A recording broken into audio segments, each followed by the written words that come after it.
Oi, pessoal, tudo bem com vocês? Estamos aqui novamente, iniciando mais um encontro nesse estudo do Evangelho segundo o Espiritismo. Hoje, o encontro número 19. Estamos no capítulo 4. Ninguém poderá ver o reino de Deus se não nascer de novo. Parte 4. Vamos, então, iniciando, dando a continuidade. Estamos agora no item 19. A união e a afeição que existem entre pessoas parentes são um índice da simpatia anterior que as aproximou. Daí vem que, falando-se de alguém cujo caráter, gostos e pendores nenhuma semelhança apresentam com os dos seus parentes mais próximos, se costuma dizer que ela não é da família. Dizendo-se isso, enuncia-se uma verdade mais profunda do que se supõe. Deus permite que nas famílias ocorram essas encarnações de espíritos antipáticos ou estranhos, com o duplo objetivo de servir de prova para uns e para outros, de meio de progresso. Assim, os maus se melhoram pouco a pouco, ao contato dos bons e por efeito dos cuidados que lhes dispensam. O caráter deles se abrandam, seus costumes se apuram, as antipatias se esvaem. É desse modo que se opera a fusão das diferentes categorias de espíritos, como se dá na Terra com as raças e os povos. Item 20. O temor de que a parentela aumente indefinidamente em consequência da reencarnação é de fundo egoístico.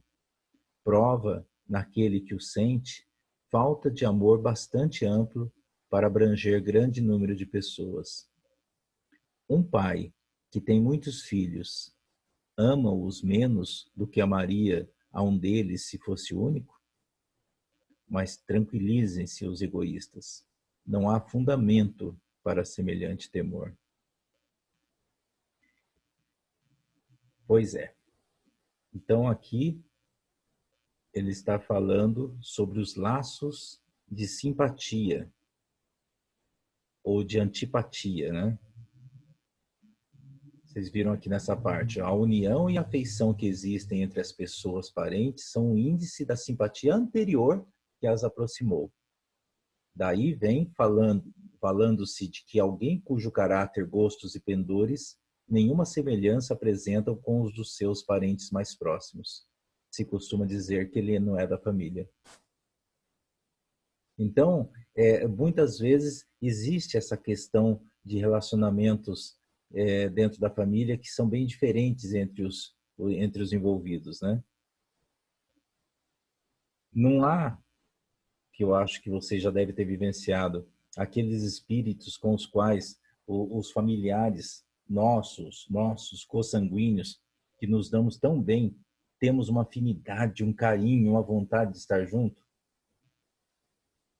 Não existe isso entre membros da mesma família? Isso é um indicativo que aquelas almas já se encontraram em outras existências. Essas almas já viveram no mesmo círculo de relacionamento e tiveram oportunidade e estão tendo a oportunidade de encarnarem juntos novamente.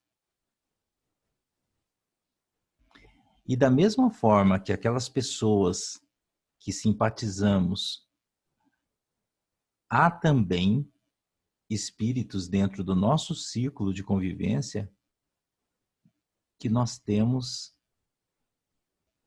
dificuldade no relacionamento, onde não há esse clima de harmonia. Eu acredito que vocês devem ter agora em sua mente, vocês devem estar lembrando de alguma pessoa do seu vínculo sanguíneo que você não tem um bom relacionamento. São pessoas que em outra encarnação o relacionamento foi encerrado com mágoa, com rancor. E agora nós estamos tendo a oportunidade de nascer novamente no mesmo círculo de relacionamento para transformarmos aquele sentimento de mágoa, de rancor, de falta de união, em laços de amor. E assim progredir. Não é a nossa busca? Evoluir? Então tudo há uma razão de ser. E Deus não permitiria que nascêssemos próximos a essas pessoas para que promovêssemos o resgate dos nossos débitos, dos nossos equívocos. Estamos tendo uma chance de mudar esse caminho. Vamos continuando aqui no segundo parágrafo. Assim, os maus se melhoram pouco a pouco, ao contato dos bons e por efeito dos cuidados que se lhes dispensam. O caráter deles se abranda, seus costumes se apuram, as antipatias se esvaem. É desse modo que se opera a fusão das diferentes categorias de espíritos, como se dá na Terra com as raças e os povos. Então, meu amigo, minha amiga, Deus é tão maravilhoso que Ele coloca os bons junto com os maus. Porque os bons transmitirão bons exemplos. Vão ajudar os maus a se depurar. Quando estamos diante de uma pessoa alegre, de uma pessoa positiva, a gente não se sente bem? A gente não quer estar sempre perto dela? Se alguém comenta dessa pessoa pra gente, a gente fala, nossa, mas eu me senti tão bem quando eu conversei com ela. Além disso, os bons, que já são evoluídos, em contato com aqueles com menor evolução, acaba sendo uma oportunidade de crescimento. Porque está aprendendo com ele a caridade, a fraternidade, o amor ao próximo.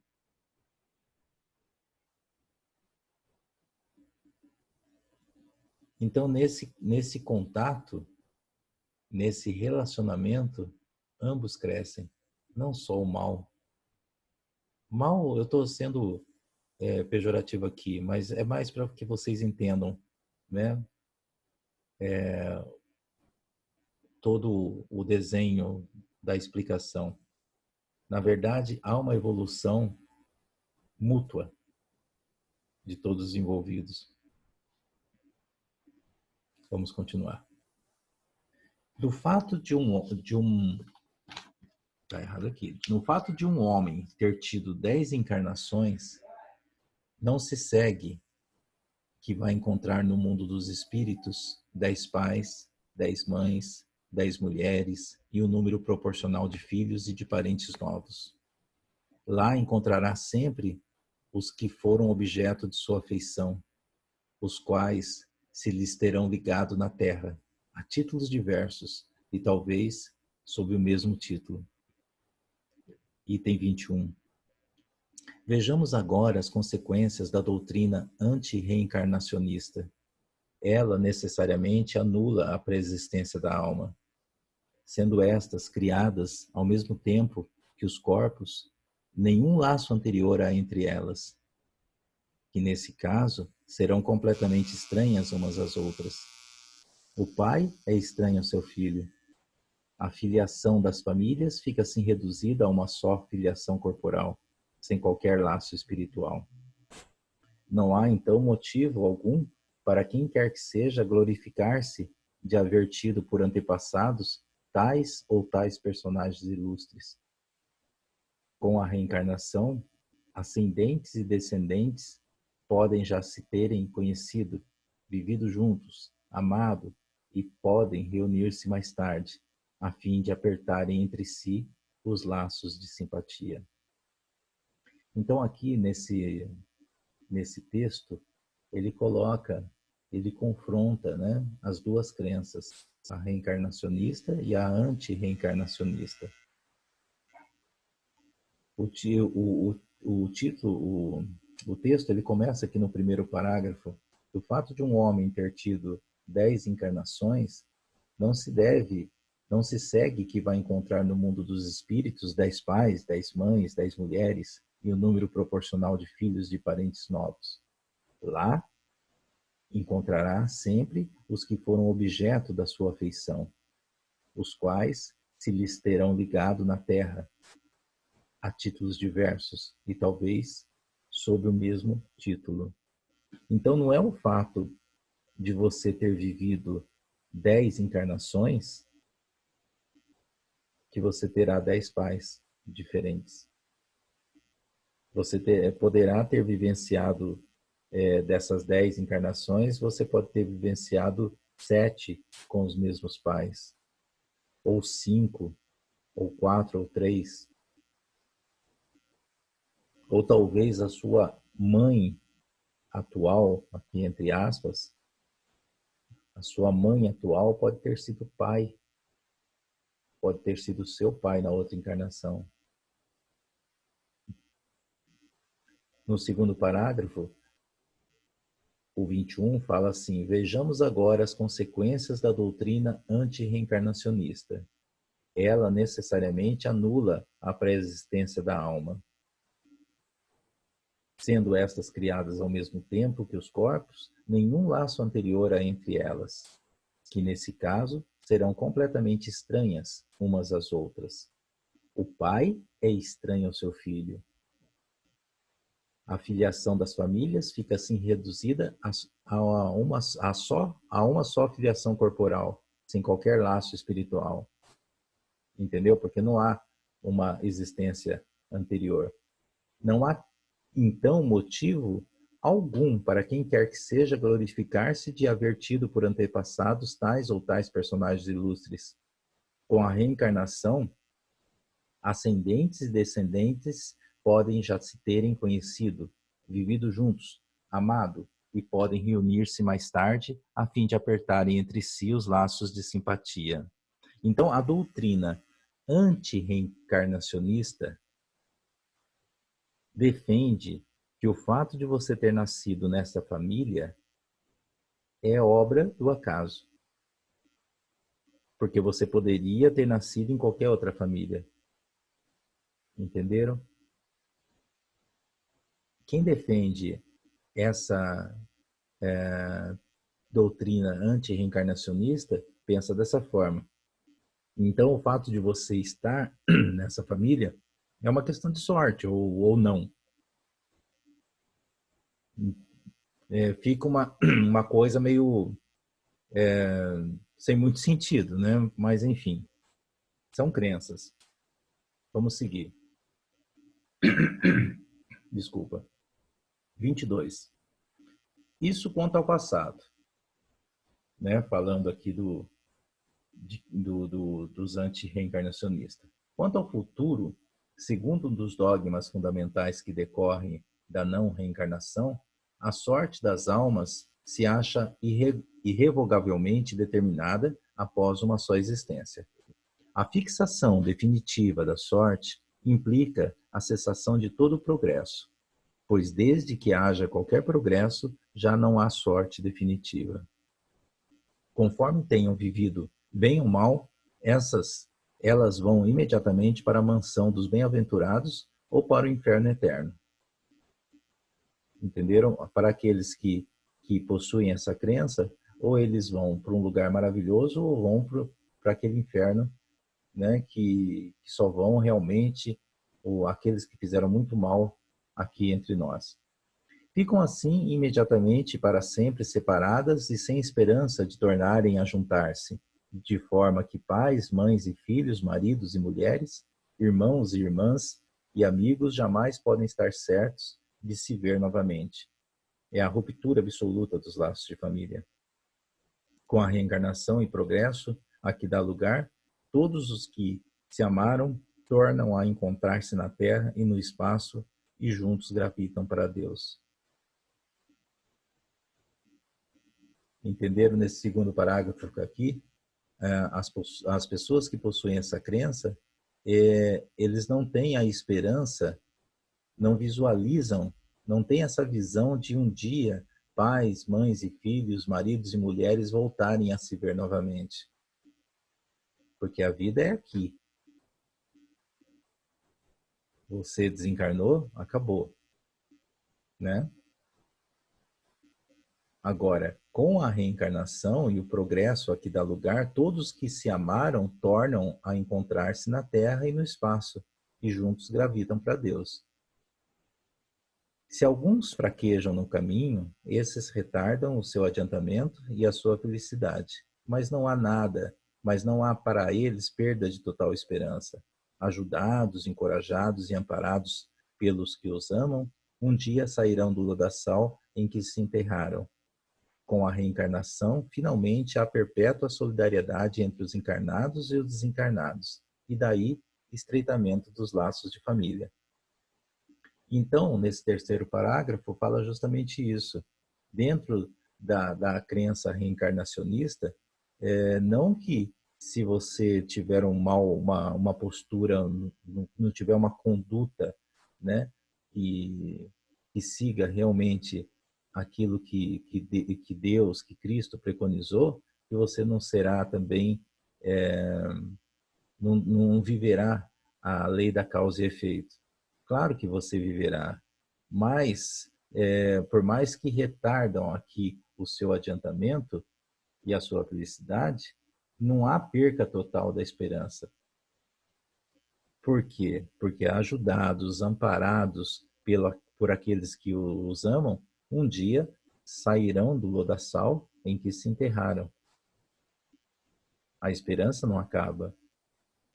Com a reencarnação, há perpétua solidariedade entre os encarnados e os desencarnados. Daí o estreitamento dos laços de afeição.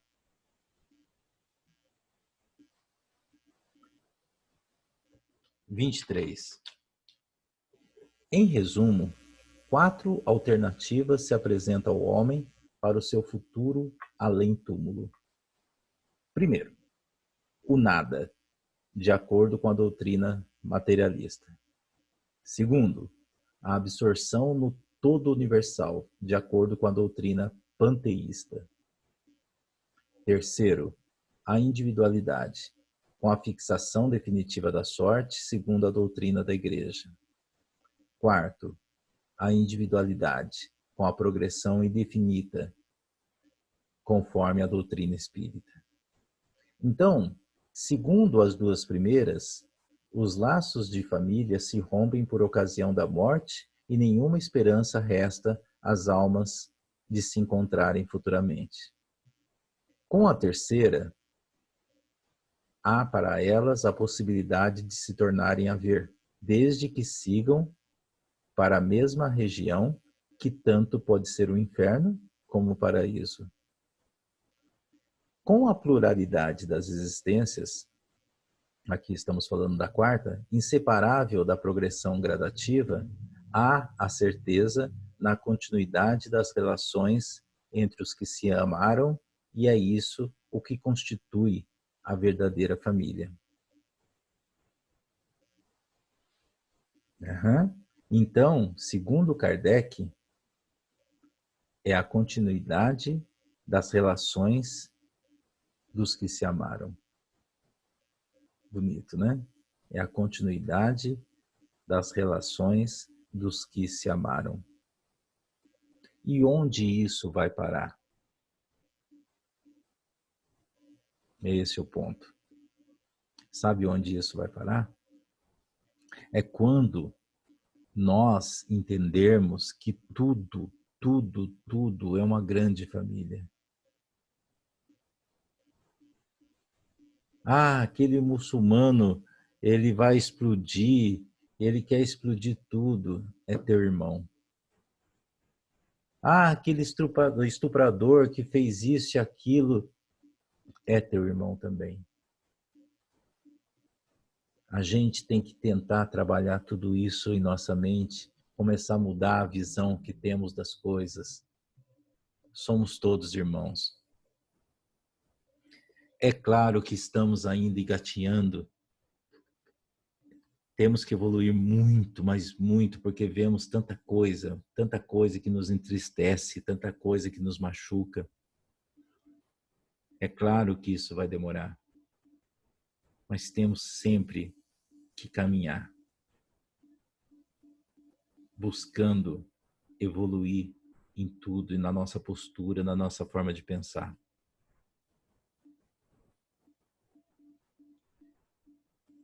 Porque isso um dia vai acontecer. Essa é a compreensão que temos que ter em relação à palavra de Jesus. Porque lá não era a prostituta que estava sendo apedrejada, era a irmã dele, era a irmã de Jesus. Não era os apedrejadores, eram irmãos dele. Jesus olha aquela cena e diz: meus irmãos jogando pedra na minha irmã.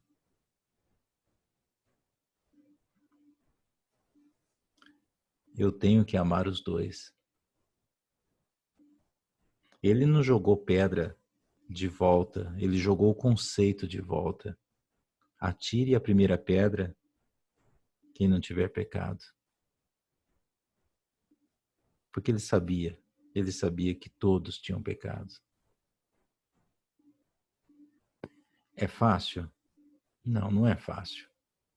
Por isso estamos aqui. Por isso que a gente está nesse estudo, por isso que a gente está aqui buscando aprender cada vez mais. Eu estou passando esse conteúdo para vocês, mas vocês não imaginam o quanto que eu estou aprendendo também. Temos que buscar diariamente essa evolução contínua.